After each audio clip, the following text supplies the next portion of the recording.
Sanjay Lazar, aviation expert and CEO Avilas, is now joining us. Thank you for your time. The first question, obviously, that comes to anyone's mind at this point in time, looking at that horrific video, is, what could have really gone wrong there? First, thank you for having me on your show. First of all, it's, deepest condolences to all the passengers and the families of the crew. It's a tragic accident and shocking to look at the visuals. I've been watching them since morning. Absolutely shocking. What we know is this, that, the CRJ 700 was coming in from Wichita, Kansas, and was landing. And 4 minutes, 53 seconds into its landing run, the air traffic control asked them to change the runway from runway 1 to runway 33 instead. And they accepted runway 33. And at 2 minutes prior to landing, the military helicopter checks in with ATC, and there was no response.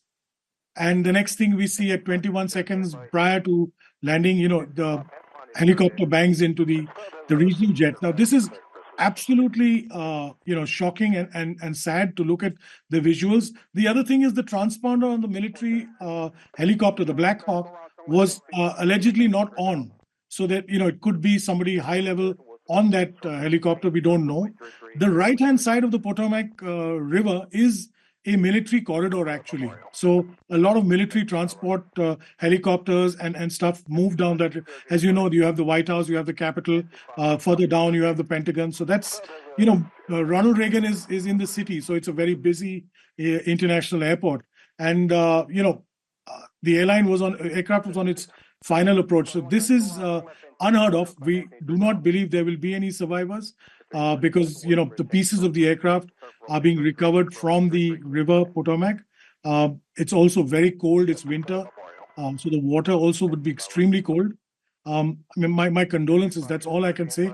Obviously, we've also seen President Trump's tweet out a little while ago saying, why didn't the military helicopter move up or down? It was a clear night. The aircraft was clearly visible. Yes, I was coming to that, in fact, that, the Black Hawk helicopter really isn't equipped with an alert system like is being said. But the fact that it has superior visibility, that could have prevented this. Yes, absolutely. Could have. And the aircraft had TCAS, which is the collision avoidance system. But, it's a clear night. It's not that it was a foggy, smoggy night. It's a clear night.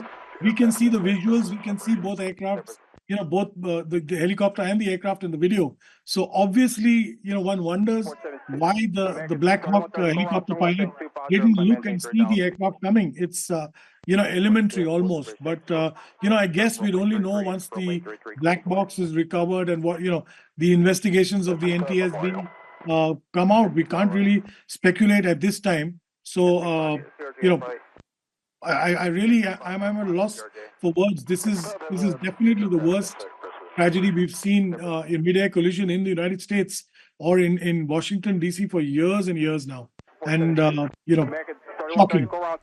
That's what is being said, that perhaps this is DC's worst mid-air crashes or collisions that we've seen in just so many years, and the fact that the fear is that there couldn't be any survivors. There are 67 people feared dead is what is being said at this point in time. I'm going to thank you both for joining in with your perspective on that big story that we are tracking very closely.